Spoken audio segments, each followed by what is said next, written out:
Hey you guys, it's Tonya, and for those of you who have been following me on Instagram and my blog posts and things like that, Facebook, you guys know that I have been super excited about these new paint systems that are released. They just released from Tattered Angels. I've been playing with them like crazy, and I am so excited to finally have the time to be able to do a video to share with you guys here in my YouTube world. So the video is going to be a little lengthy because I want to go over the kits that I have, plus I want to go over I want to do a technique for you guys to demo it. So I'm not going to babble a whole lot. I'm going to try not to anyway.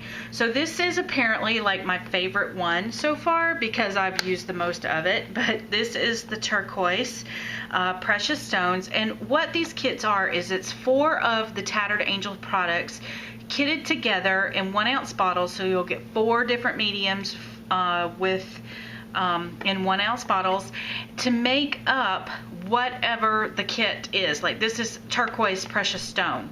So everything you need is right here in the kit. The kits retail for $19.99, and Flamingoscraps is not going to carry them in their store, but they will do special orders if you guys are interested in them. So you can send Suzanne a note letting her know that you want them, and I will put her email address down below. We're talking about possibly doing a Ustream with them and maybe doing a couple of kits in the Ustreams, so be tuned into that. And at one time I believe Marion Smith had these for sale on her blog or on her Facebook page. So you know they're starting to get out there, so just kind of look around, but they're so fun to play with, and I can't wait to show you what I'm making. These are this is a fine wood. This is antique hickory. Love it. And this is the one we're going to demo today. And then this is a fine wood, and this one is aged mahogany. Isn't it gorgeous? I love this rich color. And then this is natural minerals, or this is the bare metal rusty metal. So this is super cool. Oh, and I didn't show you guys these. I'll show them to you in a minute.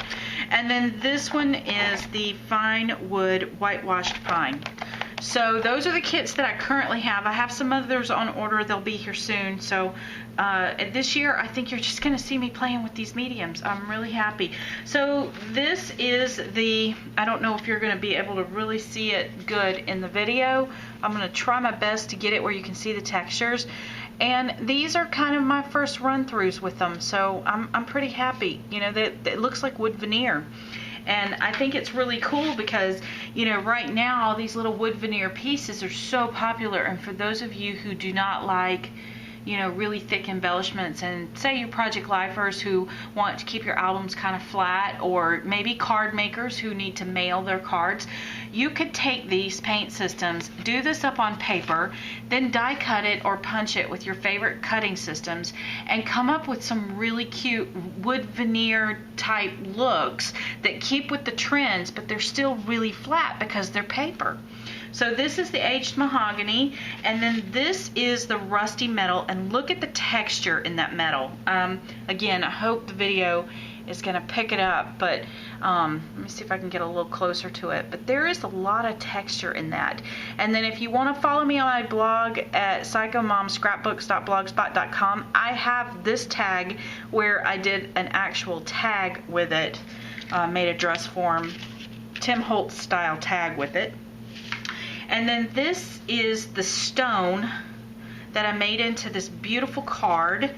And like I said, look at the background. This is that hickory, and it looks like wood veneer. I mean, I just can't get over how much it looks like a wood veneer piece. This is a piece of balsa wood here in the center that I stained, and it looks just as good as this piece of paper. And then this is the turquoise. Look at the detail in that. Now, I did go over the top of it with some crackle medium just to give it a little more texture, but I mean, come on, these are gorgeous, absolutely gorgeous. So let me show you how to do it. Now, what's really cool with this is that here's the hickory, and I used the same kit to make all of these samples, but just each one, I applied the technique a little bit different, and look at the different look you get. So every single time you create these and you play and you working on your techniques, look at how different these are, but they all came from the same paint system. So I'm going to kind of show you how to do this one, and then we'll just experiment around a little bit tonight, and I'll give you a couple of tips. So just for now, I'm going to start out with just a piece of scrap paper. This is manila cardstock with the wood grain that has the yellowish tone. My recommendation is to start out with a paper that has a yellowish tone to it, because that's just going to help it out a little bit. If you started with a white core background, you may have to work at your techniques a little bit to get the color systems the way you want them. Again, I'm going to encourage you guys to play, because every single time I create these, I come up with a different look, and I'm in love. I'm absolutely in love. And look at this one. I've almost used almost all of it. But inside of each kit, like I said, you're going to get 4 Tattered Angels mediums. Sometimes it's going to be glam, glaze, the plain Janes, or the glimmer mists, depending on the look that they're making. All of these colors are in their normal lines in the larger bottles. So if you decide it's a look that you really like this one, apparently I love these colors. I tend to migrate to brown stains anyway, but if it's a color that you like, you can always go and buy the full bottle of it, by all means. And just use the kit as your sample for getting it started. With this kit, the first color I'm getting ahead of myself a little bit. You're also going to get in your packaging, you're going to get a step-by-step color illustrated guide on exactly everything you need to do to create this look. And from there, it's just practice and play with your technique. It really is that simple. I just am in love. Okay, so this is what I found just playing around myself, and just getting in there, like I said, play like a child. I'm pulling out a baby wipe at the moment, because the baby wipe or a paper napkin are actually your best forms of spreading this around, I think. And you also want to pull out a paintbrush. I'm just using a really inexpensive paintbrush that I happen to have in my stash, and I'm going to use the manila cardstock. Again, nothing special about this, because once I die cut it, you will not know what this was to start with. And this is actually a file folder that I cut down that I was using for a class, and this is just a piece of scrap. Now, in this kit, we have coconut shell glaze, which is kind of a brown with a kind of turquoisey aqua colored glimmer in it. And when I think of glazes, I think of it this way. A glaze, because of the glaze medium, is a little bit of a resist to it. It's not a complete resist, but it does have a little bit of a resist to it. And the glazes that Tattered Angel sells, these have like a tint to the glaze medium, and then also inside of that a shimmer. So this one is glaze, is coconut shell. You're also going to get saffron, which is also a glaze, and this is kind of a goldish amber color. And then you're going to get the glimmer mist, which is clam bake, my favorite glimmer mist color. Love this color. And then you're also going to get woven burlap, which is a glimmer mist product. So those are the colors in this set. So we're going to start out according to the directions. You start out with the saffron. Now, just to kind of show you the looks you're going to get, when you start out with the saffron, because it is a resist, and you go on, if you go on really heavy, you're going to get these really thick kind of lines. And this is the saffron here. On this sample, I started with the coconut shell first, and that's what gives me that rich, dark color in the center, and then I followed it up with the saffron on the sides. Now on this one, now these two I applied the color with a paintbrush.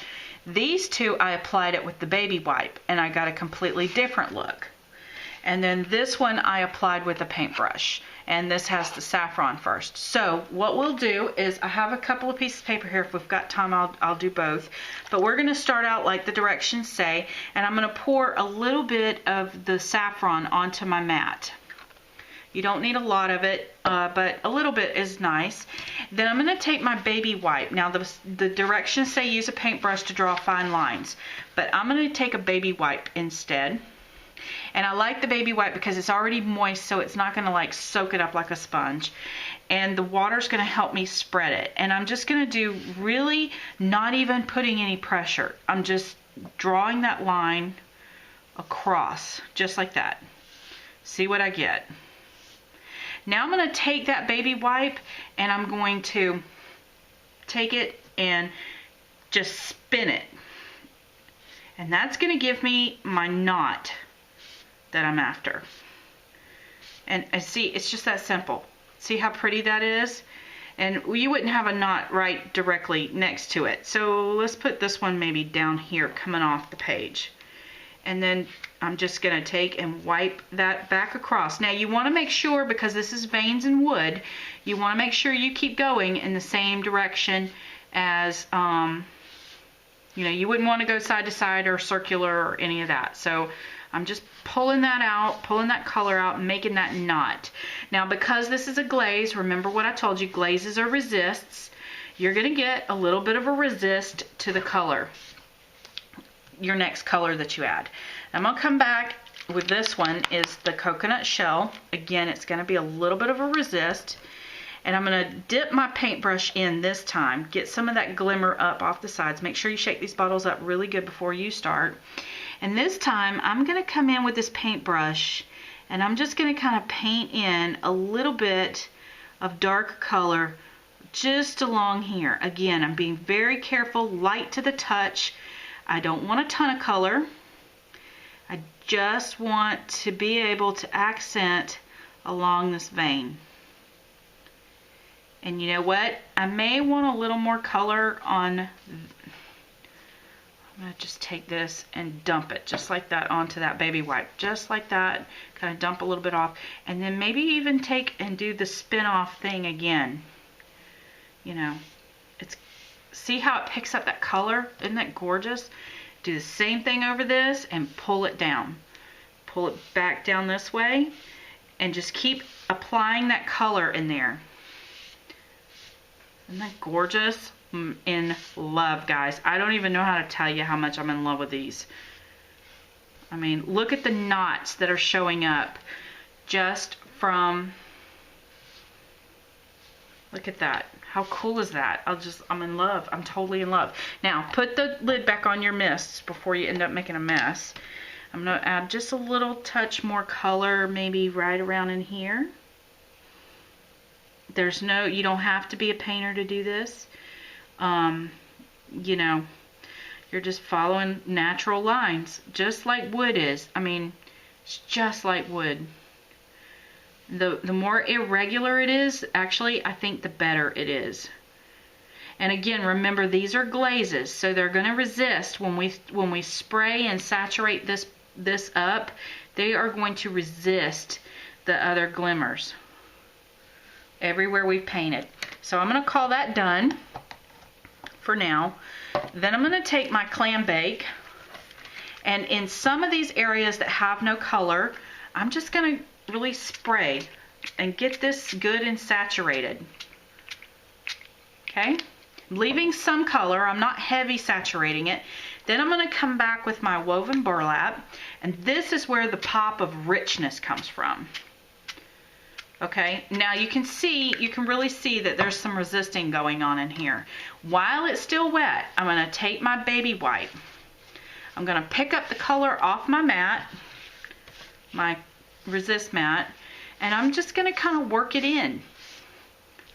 Now, when this dries, you're going to hit it with your heat tool. When this dries, it's going to dry a little bit lighter than what you see here. And you know what's cool? If you don't like the tone and you want a little richer tone, maybe a little darker color, just come back with your sprays and re-add the color. I even last night, I went back over it with the saffron, just kind of did a light coat over the top of the saffron, and it yellowed it up just a little bit more. Also, when you get these kits, don't be afraid to mix and match them. You might come up with a look that hasn't been tried before. So I'm just going to hit this really fast with a heat tool so you guys can see that it is really going to start taking shape as it dries. You can really start to see the color coming through. And like I said, I'm going to put down a couple of these so you guys can see every time I do it, I get a different technique. I get a different look. How cool is that?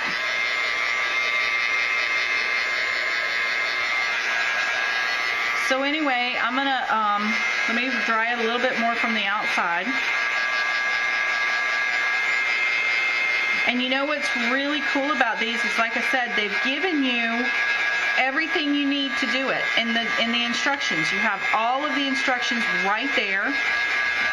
It's just get in there and play and come up with some new things. These are going to be fantastic for your mixed media projects. I mean, look at that. Look at how cool that is. And it's not even completely dry yet. Look at that. It's just gorgeous. Anyway, thank you guys for watching, and I hope you like this. Stay tuned. I'm going to do a few more of these kits as I get time to do the videos. I just really wanted to play with these and let you see what they look like. The next kit that I do will be the rusty metal. So anyway, I hope you've enjoyed it, and thanks again for watching, and please leave me comments.